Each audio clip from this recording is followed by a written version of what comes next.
Para kawula kang padha kecingkrangan uripmu aja sumelang. Iki bondo duna jatamu kabeh bakal rak dumarata kanggo kowe.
Sewu Kakang Mas Kakrasana sungkem pangabekti kula kunjuk Kakang Mas.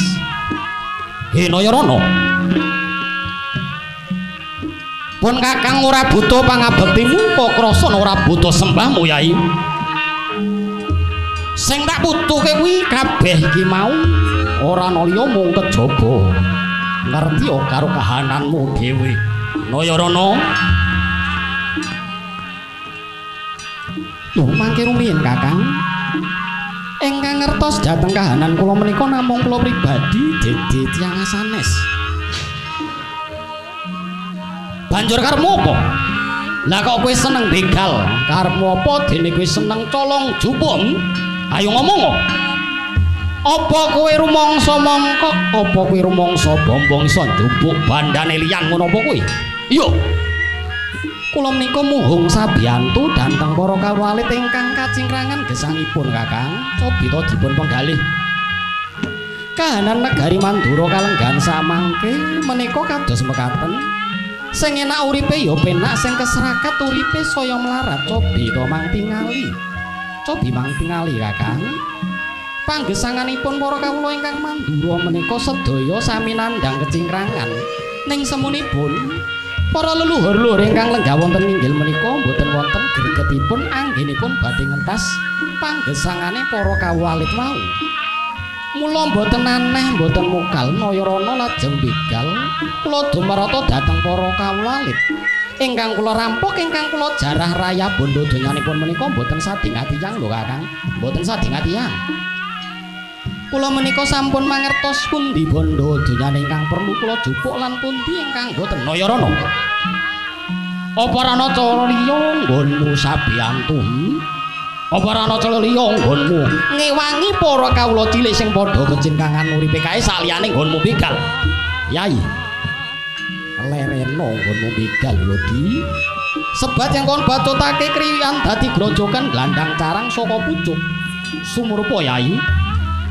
Kabeh iki mau merga ketang tresnanipun Kakang Kakrasana marang Siadi supaya tumindakmu mau ora dadi kembang lambene para kawula Widara Kandhang sebab lugune pun Kakang lan Siadi kuwi lak tak kandhani mumpung iki satu mitra pun Kakang Kakrasana ki ngeman karo Siadi lerena nggonmu begal yo merga Siadi ki ora putra Demang Sagopa iki ora ning lugune pun Kakang lan Siadi kuwi putra Nata Mandura Prabu Basudewa.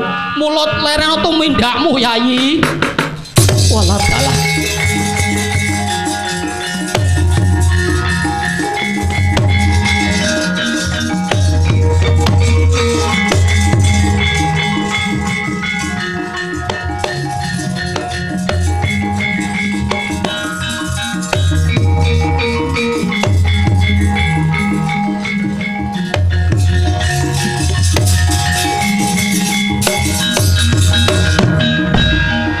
Trisang kabirang urinang kul kinempit-nempit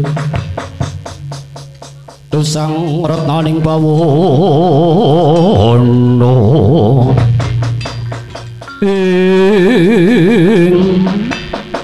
kula menika putra Mandura Kakang Mas iya iya walah dalam boten nyono boten mlegiwa menawi kula lan Kakang Mas Kokrasana menika yektosipun putra Nata Mandura Prabu Basudewa Kakang Mas sewu lepat tadawadana kula nyuwun kali damar Kang Mas Yai yen kowe nyuwun obor marang pun Kakang Kokrasana mumpung durung kebacut lakumu Yai mlaku ngenreng ulun karben padhang jagatmu golek kawruh ngangsu ilmu kanggo njembarake pamikirmu aja ninggalake budayamu karben manggih rahayu uripmu Yai nek mengaten non kula namun ngestaken dawuh paduka Kakang kula nyuwun pamit saha nyuwun pangestu paduka iya tak pangestoni duga padha dika ngati-ngati aja padha kari Kang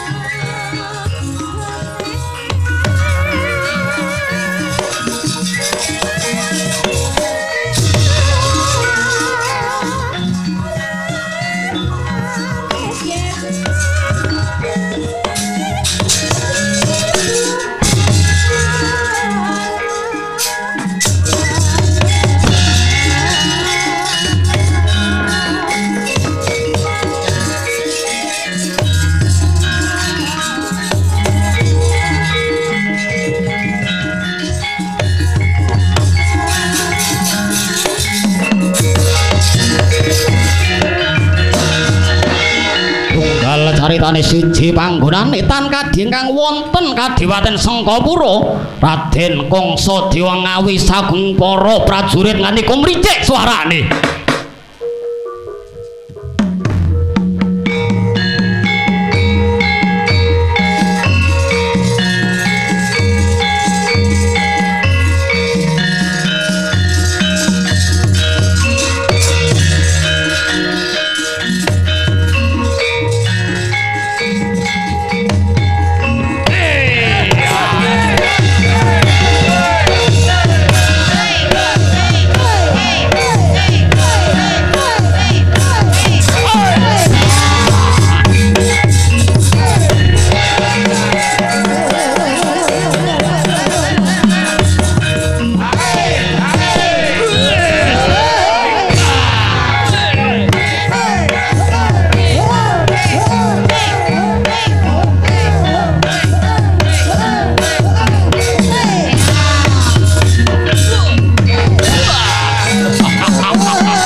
dongeng ngenteng Sita munggul watenono temunggul apa dosane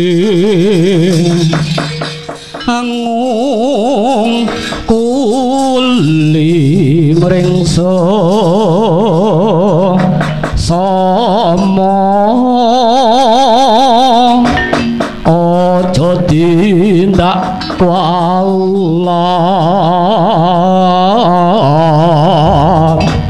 lah iya bener kandamu lali sumber ketiwasan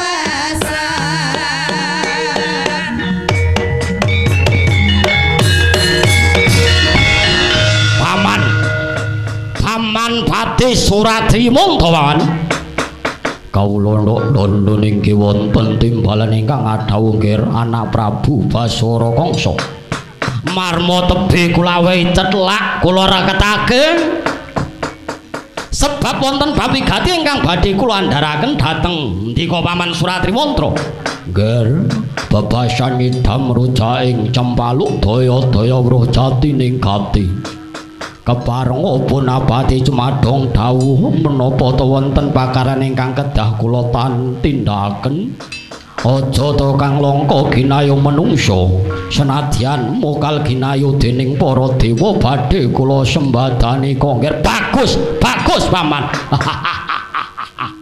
bombong manah kula duwi midhanget kesaganipun paman Suratrimantara ingkang tandhes lair tusing batin paman matur nuwun paman kejawi menika wonten bab ingkang langkung wigati ingkang magepokan kalian nggih menika anggen kula badhe ngawuntaraken adon-adon jago menungso wonten ing alun-alun negari Mandura inggih menika jago saking kasepualan Mandura tanding kalian jago Kaneman Sengkapura mriki kados ingkang sampun kula aturaken jengandika paman Suratrimantara ingkang kula perintah dados jago Kaneman Sengkapura pripun paman pripun lah bala inggih tongger Kang paman sampun siaga ing diri saega ing gati bebasan remuk kasawurna butung kabalungna sawanci-wanci katandingna mboten badhe swaling kersa patu kepualah dalah bagus syukur kula blakani nggih man anggen kula gelar adon-adon menika mboten wonten panggonta tuwin wonten panjangka ingkang sinandi sepisan Kangsa badhe mbudidaya njungkeng palengganipun Kanjeng Prabu Basudewa paman. Ingkang angka kalih kula ngertos. Kula ngertos bilih putranipun Rama Prabu Basudewa ingkang cacahipun 3 nggih punika Kakrasana, Nayarana lan Lara Ireng dinten menika dipun singiraken malah jumbuh kaliyan aturipun abdi Tilik Sandi ingkang katemben kemawon pinanggi kalian lari ingkang naminipun Nayarana menika sampun cetha mila kula ngawontenaken tontonan menika ing pangajab lare 3 kala wau saged medal saking sesengidan nonton nadu jago paman lah menawi lare 3 wau sampun timbul man Kakrasana Nayarana badhe kula pejahi awit dados klilip anggen kula badhe lenggah dampar keprabun wonten Mandura mangke dene Dewi Bratajaya badhe kula jatuh krama paman awit kula bengi mboten wonten wanodya ingkang kasulistyan wanitipun timbang kalian Bratajaya man inggih namung Bratajaya ingkang tumanem wonten ing tumtuming jantung kula man latalanger perkawis paduka badhe mejahi Kakrasana duwe Nayara menika monggo kemawon nanging menawi badhe jatuh krama Bratajaya kula kok boten sarujuk ingkang paman boten mathuk sebab Bratajaya menika rak tasih kapernah ingkang rai piyambak lho adine dhewe lak malah enak to man adine dhewe malah genah man ampun ngoten lho menika nerangger-angger agama ugi mengenal agama bebas aku ora nggugu agama malah sing dipenging agama jane sing luwih enak sing luwih genah man ora usah kaken dadak mikir agama birik besok mbah piye dadine sementing saiki urip madyapada mukti wibawa penawan ampun ngoten to tiyang niku kedah ngertos sejating urip Nggih menika tiyang urip wonten alam donya nika mung bebasan mampir ngombe to. Ya ngombe. Ngombe nganti mendem ngono to. Wis mbuh-mbuh. Wah, wis kadung menger klebate niki sembuh kono. Man. Ora usah dadak kakean rembug man. Becike iki dina untapno kabeh wadyabala saka Sengkapura. Walien sarungmu man, walien sarungmu. Gawe nenumbul-umbul man.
Wadyabala lumaksana magita gita.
gawe le.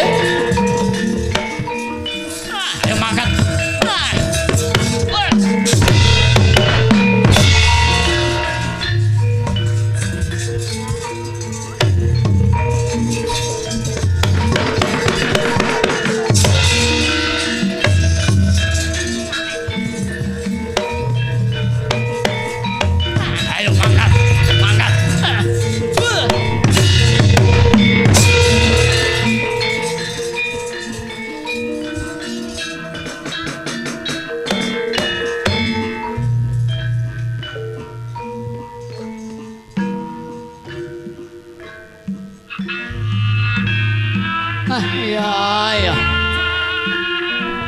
Rama itu cah nom-noman nyambut gawe ya trajange kaya ngono.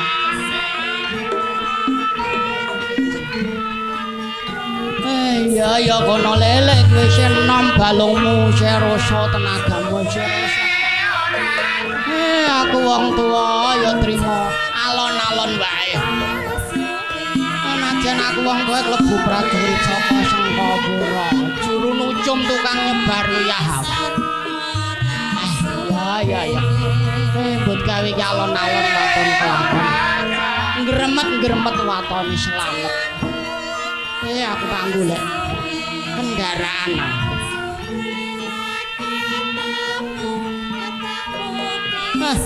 Wong tuwae tumpakane yo ngene iki wae rasane koneko.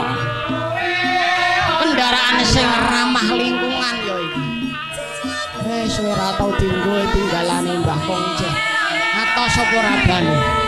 Tak cekin dhisik. Jebule ya isih atos. Ayo nusul kancane milu nyambut gawe. Lon-lon wae.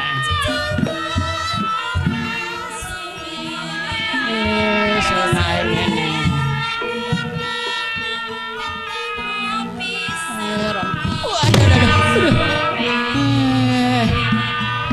Dalan alus ngene kok ya iso dadak.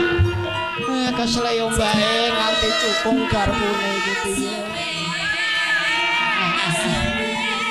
Ayo pikul wae.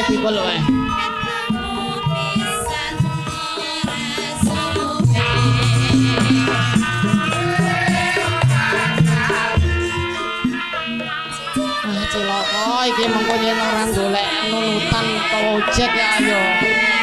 Ora sida nyambut gawe lho aku tewas pamitku ke omah karo mbok wedok iki mau mergawe kok. Nek tak nyegat kene nek menawa ana kendaraan apa tah apa. Oh, mentek Mas. Beneran ana becak. Kula nderek nggih Mas. Dadi ndak pundi to, Mbak?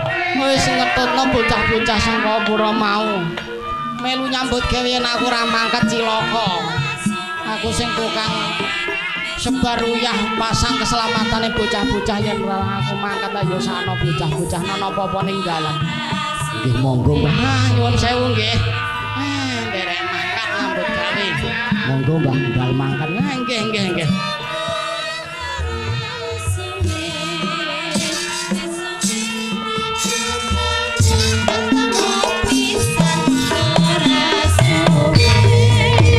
Ayo digayang-gayang ke yo.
Mundur.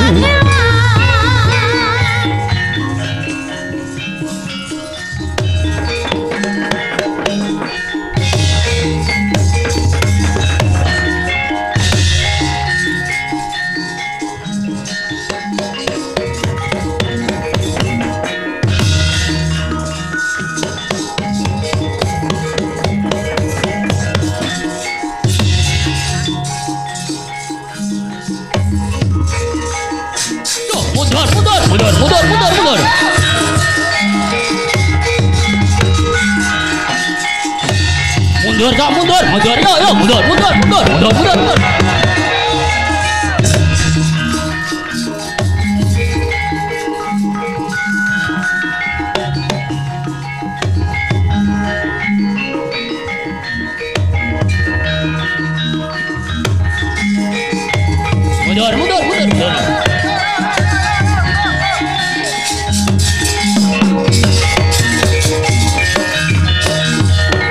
Mundur, maju mundur, hop, mandek, hop. Walah gegere apa to? Hop, sik, ambekan, mandek. Sik leren opo apa? Gegere apa to? Coba kae sawangen to. Ana ngisor wit gedhe kok ngregemeng ireng gudak awake dhewe. Endi to? Kae lo ngisor wite. Endi tak sange? Oh iya, gendruwo, Duk. Ana siunge. Lah iya gendruwo ana siung, Duk, gak. Wih lah, kayak kaya celeng ke? Loh iya celeng sama lo gede nih. Celeng gede nih sak kebo ki. Wah iya cocok nggo lawah lho, lawah lambemu. Apa ana sing wani to? Wah aku ra wani. Aku yo ra wani. Sik opo sopo. Mendek kondisi kanca do gegere ngono apa to? Ana apa wong sak rombongan sak pirang-pirang do gegere ngono. Nika le, Mbah. Pengarepan nonton celeng gawedene sak ngoten Mbah endi to nika le? Oh kae to. Nggih Mbah. Apa ora ana sing wani karo celeng kae wong prajurit sak pirang-pirang nggawa bedhil, nggawa tumbak, nggawa gaman. Wah kula niku prajurit ning mboten nate sinau mungsuh celeng ajak mboten nate Mbah. Oh tewas. Gemrayah kaken cacah lho napa sampean wani lho. Aku dikira ya wani to. Lho sampean mung tuwek ento sing wani karo celeng lho. Aja mung celeng. Macan, singa, lho, gajah we aku wani kok. Ngomong kewan-kewan sing kaya ngono, sing paling gialak sak donya iki aku wani. Napa niku? Sinden. Sinden iki galake sak donya aku wani nyekel. Sampeyan niku nika mawon to, Mbah. Sampeyan niku jane sinten to, Mbah? Lho, ora ngerti karo aku to. Dereng to nembe niki kula ngerti. Lho. Oh, takok Pak Gembong lah mesti ngerti aku sapa. Kawura lawas le ngerti ya. Wayang kulit iki ya ana sing wujudane kaya ngene iki. Wayang kulit biyen kuna ya niku. Sawunggaling Kyai Carapada ya cekok teruna ya aku iki. Oh, sampeyan niku sing jenenge Kyai Sawunggaling. Wis do mundur. Tak cekeli celeng kae. Tak tumbakku Kyai Walang kekek gendong brodol ususe. Nggih mongso borong, Bang.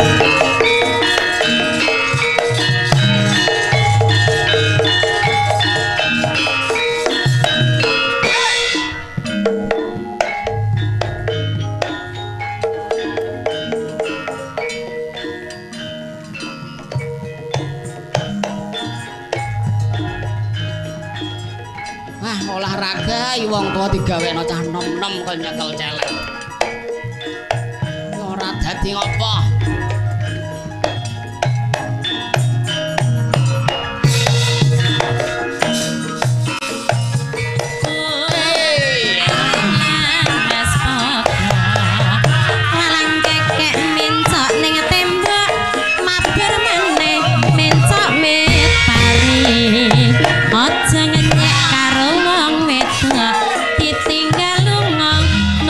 Timburi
Ombakku tak pasangi.